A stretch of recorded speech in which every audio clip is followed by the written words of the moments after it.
Legal analysis was swift and condemning of the absurdly predicated third indictment of President Trump. The latest Trump indictment proves government is worthy of a banana republic, not the United States. That's our determination in today's preamble. In the first indictment, Alvin Bragg, with fairy dust and unicorn poop, alleged that he could take a misdemeanor that had its statute of limitations run out and slap a federal felony label on it, all in an effort to sully and indict President Trump. The next slap in the face to the American people and our standard of justice came from Inquisitor Jack Smith. In this case, he took a standard negotiation between presidents and the National Archives and magically turned it into a felony.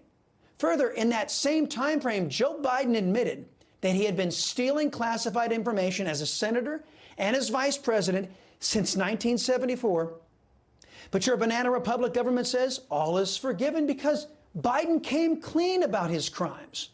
Our compromised government said that not only is Biden forgiven for stealing classified information that he was never entitled to for nearly 50 years, the Democrats who run the agencies of permanent Washington appear to be saying that it's perfectly normal to store stolen classified documents in buildings bought and paid for by our enemy, Communist China, in a home occupied by Hunter Biden, and in a garage next to Joe Biden's Corvette.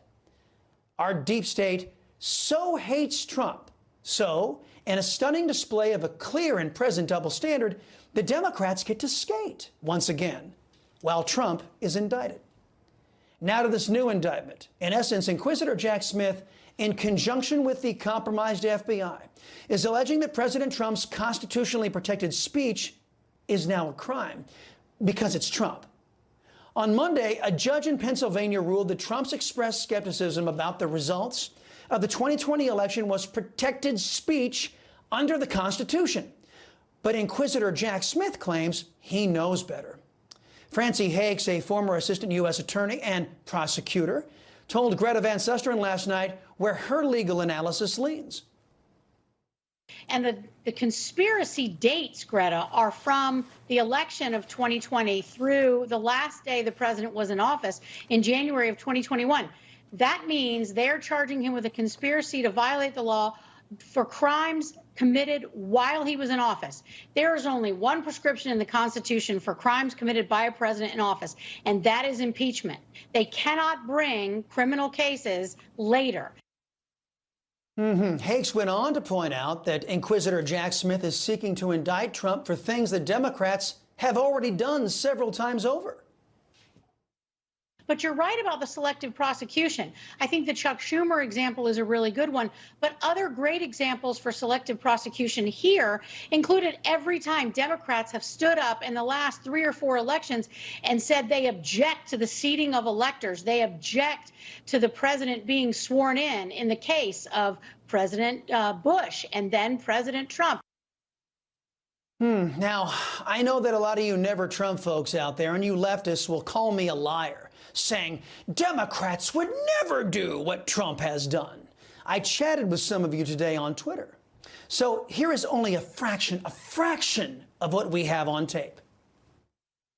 I want to tell you, Gorsuch, I want to tell you, Kavanaugh, you have released the whirlwind and you will pay the price. You won't know what hit you if you go forward with these awful decisions. How can you win with Russian interference, though? That's a real what I'm thing. scared about in 2020. But rightly. Because I think he's an illegitimate president that didn't really win. So how do you fight against that in 2020? You are absolutely right. There's no doubt that the Russians did interfere in the election. And I think the interference, although not yet quantified, if fully investigated, would show that Trump didn't actually win the election in 2016. He lost the election, and he was put into office because the Russians interfered. That is exactly what President Trump did when he solicited and pressured Ukraine to interfere in our 2020 presidential election. Do you have any doubt in your mind that Russia tried to interfere in the election? And then second, do you believe it altered the outcome? The answer is yes on both cases. We have a president who, if in fact it is proven, has been assisted by the Russians and may in fact not be a legitimate president. The election was not fair. The process was not fair. I can't say that empirically I won, but I will never know because we did not have a fair fight. Chuck Schumer and other Democrats uttered threats and dangerous rhetoric that led to the assassination attempt of a Supreme Court justice.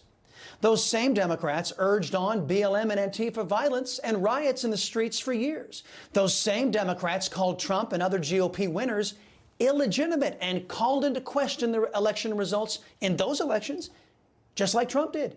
Yet no Democrat or Democrat-enabling Republican is under indictment for doing the same things.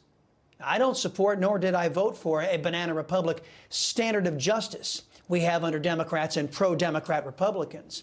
Today, we learned that the U.S. credit rating was downgraded due to a, quote, steady deterioration in standards of governance, end quote, under Democrats and pro-Democrat Republicans like Mitch McConnell and John Cornyn of Texas. Our government is assassinating our constitutional republic, our rights, and our way of life. Our current government is a downgrade we, the people, can no longer afford.